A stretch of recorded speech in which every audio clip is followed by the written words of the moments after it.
आवश्यकता नहीं पड़ेगी। और हम यही चाहते हैं कि ऐसा हो कि स्पीच थेरेपिस्ट की जरूरत ना पड़े। अब अगर इस बच्चे को कुछ सिखाना होता है तब हम क्या करते हैं? हम क्या करते हैं? अगर कोई बच्चा 2 साल का, 1 साल का कुछ सिखाना है तो हम क्या करते हैं? कहते हैं ना, आम बोलचाल भाषा में कहते हैं कि पागलों की तरह बड़बड़ाते रहना, बकते रहना, बोलते रहना। तो जब हमारा बच्चा छोटा होता है तब हम उसे सिर्फ और सिर्फ हम उससे बात करते हैं, हम उससे एक्सप्रेस करने की, उसको बोलने की हम उम्मीद नहीं करते हैं। हम वो चीज नहीं सोचते हैं कि बच्चा हमें उस चीज को एक्सप्रेस कर दे, अभी कर दे एक्सप्रेस। ये मैं किस लिए बता रहा हूं वो आगे चल के समझ में आएगा। आप लोगों के साथ भी ये समस्या होता होगा। ये पेरेंट काउंसलिंग में बहुत अच्छा रोल निभाएगा आपको उनको समझाने के लिए। तो जब हम नॉर्मल बच्चे के साथ 2 साल 3 साल सिर्फ और सिर्फ उससे बात करते हैं और 3 साल के बाद हम सोचते हैं कि बच्चा अब बोलेगा, हम खुद इस चीज को एक्सेप्ट किए हैं कि हमारा बच्चा 2 साल के बाद बोलेगा, 3 साल के बाद बोलेगा, अकॉर्डिंग टू बच्चे के ऊपर वेरी करता है। हमने एक्सेप्ट किया और उसको मैं इंप्लीमेंट कर रहा हूं। उस बच्चे से मैं लगातार बात कर रहा हूं। कोई भी आ रहा है, बच्चे को खिला रहा है, बच्चे से बात कर रहा है, कुछ भी बोल रहा है, उससे उम्मीद नहीं रखें कि वो अभी बोल पड़ेगा। तो जब हम नॉर्मल बच्चे के साथ ये उम्मीद लगा के रखे हैं कि वो 3 साल बाद बोलेगा, 2.5 साल बाद बोलेगा, तो क्या हमारे पास अगर कोई डिसेबल्ड बच्चा आ गया और उसके मम्मी पापा को ये एक्सपेक्टेशन हो, सबसे पहले तो क्वेश्चन यही पूछते हैं। अगर मैं थेरेपी के लिए रेफर करता हूँ कि आप आइए, कल से आपका थेरेपी होगा, सबसे पहला क्वेश्चन रहता है कितना दिन ये चलेगा, कब तक बच्चा बोलने लगेगा, क्या 2 महीने चलेगा, 2 साल चलेगा, 3 साल चलेगा। हर पेरेंट अपना अपना ओपिनियन रखते हैं। तो इसमें उसी पेरेंट को एग्जाम्पल देकर के समझाना है कि जब हमारा नॉर्मल बच्चा के लिए मैं 3 साल इंतजार कर सकता हूँ बोलने के लिए, तो ये तो डिसेबल्ड बच्चा है और ये बड़ा भी हो गया है, ये उतनी बातों पे ध्यान भी नहीं दे रहा है जितना एक बच्चा पालने में लेटा हुआ है वो बातों पे ध्यान देगा। उतना क्या ये ध्यान देगा? नहीं देगा। वो तो लेटा हुआ, उसका फिजिकल एक्टिविटी अभी 0 है, ज्यादा नहीं है। इसका तो आप फिजिकल एक्टिविटी इतना है कि आप इसे समझाएंगे तो ये उठ करके कहीं और भाग जाएगा। और इसका दिमाग भी थोड़ा ज्यादा एक्टिव हो गया है, तो अगर वो वहां पे प्रेजेंट भी है तो उसका दिमाग भी और सो गया भाई, थोड़ा बड़ा हो गया है। तो क्या वो 3 साल 2 साल में बोलने लगेगा? हमारे पास आया, बताइए, थेरेपिस्ट के पास गया, चाहे वो ऐसे ही पढ़ाइएगा, कहीं ना कहीं उसको प्रॉब्लम है, तभी तो उस चीज को वो समझ नहीं पा रहा है एक बार में। अगर कोई नॉर्मल बच्चा है तो उसे नॉर्मल टीचर ही है भाई, स्पेशल एजुकेटर नहीं। आप नॉर्मल बच्चे को भी हम सोचेंगे कि कोई 15 दिन में सीख जाए। आप भी टीचर हैं जी? कहाँ पे हैं अभी? नवादा मस्कौर। नवादा मस्कौर ब्लॉक। अच्छा, नॉर्मल बच्चे के लिए बढ़िया, मजा लीजिए, तो ये तो कहीं ना कहीं सियारी पन बनाइए खाली इसको अपना। हम क्यों नहीं 3 4 5 गुना ज्यादा तो इस बार स्पेशल एजुकेटर भरे थे? बहुत सारे लेकिन एग्जाम नहीं क्या हुआ। होते हैं कहाँ? इस चीज को समझे हैं। पैसा इस बार कम है इसमें, इसलिए। ऐसा तो सही है। सेम कैसे? आप अथी रहिएगा ना, सीनियर रहिएगा उसमें। पैसा से नहीं और होगा। टीचर बच्चों में नहीं ना, एक साथ बाहर ही वाला ना 1000 सेम। बढ़ेगा। हाँ हुआ ना, चीज में माहिर है। किसी भी एक लाइन में पर इसमें ड्यूटी कम रहेगा आपका, टेंशन कम रहेगा।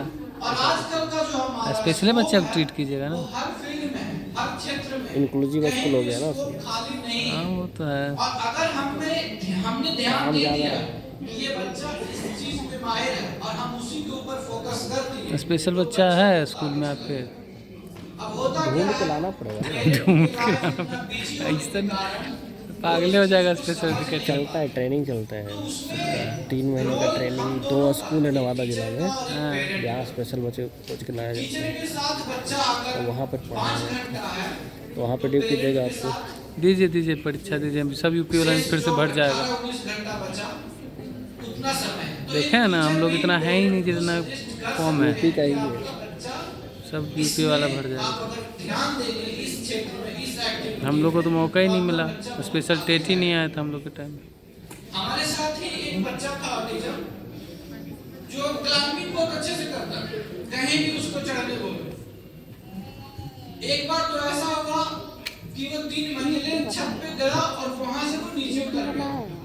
आएगा नहीं। उस छत पर से बाहरी दीवार से वो नीचे उतरा, एक्चुअली बाहरी दीवार, सीढ़ी के रास्ते नहीं निकला। वो जो खिड़की पे जो छज्जा दिया रहता है ना, उस पर वो उसके सहारे वो नीचे उतर गए, और वो हम आपका बस में नहीं था, उसका भी दूरी था। अब आप सोचिए कि वो क्लाइंबिंग में कितना अच्छा बच्चा हो सकता है। अगर उसको माउंट एवरेस्ट पे चढ़ाया जाए तो वो ऑटिज्म बच्चे का पहला नाम हासिल करके आएगा। चढ़ाओ फिर। और आजकल उसका ट्रेनिंग के लिए भी आप अच्छे अच्छे बड़े बड़े मॉल पे जाएंगे तो भी बना हुआ रहता ना बना हुआ। तो आप ये ना सोचिए कि वो इसमें काम नहीं कर सकता, इस क्षेत्र में हम नहीं जाएंगे।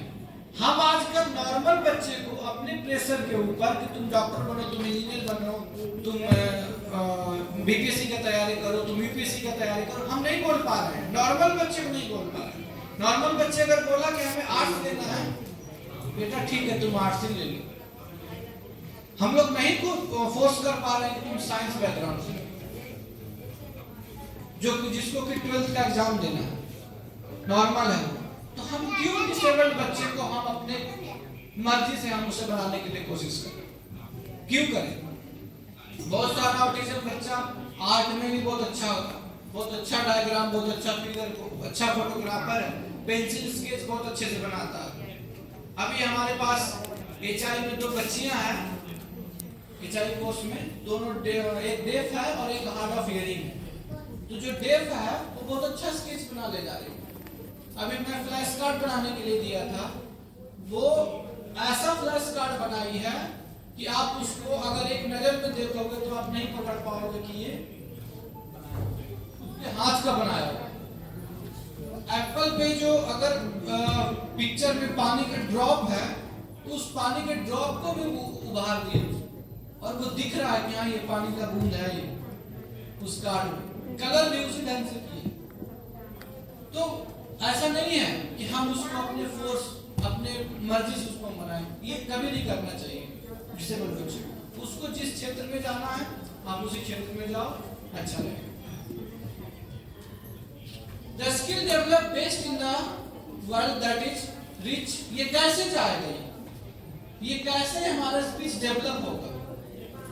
जब तक उसको हम साउंड, साइट और उसका कंसेप्ट एक्सपोजर नहीं करेंगे तब वो प्रॉपर रूप से नहीं जाएगा। अब जैसे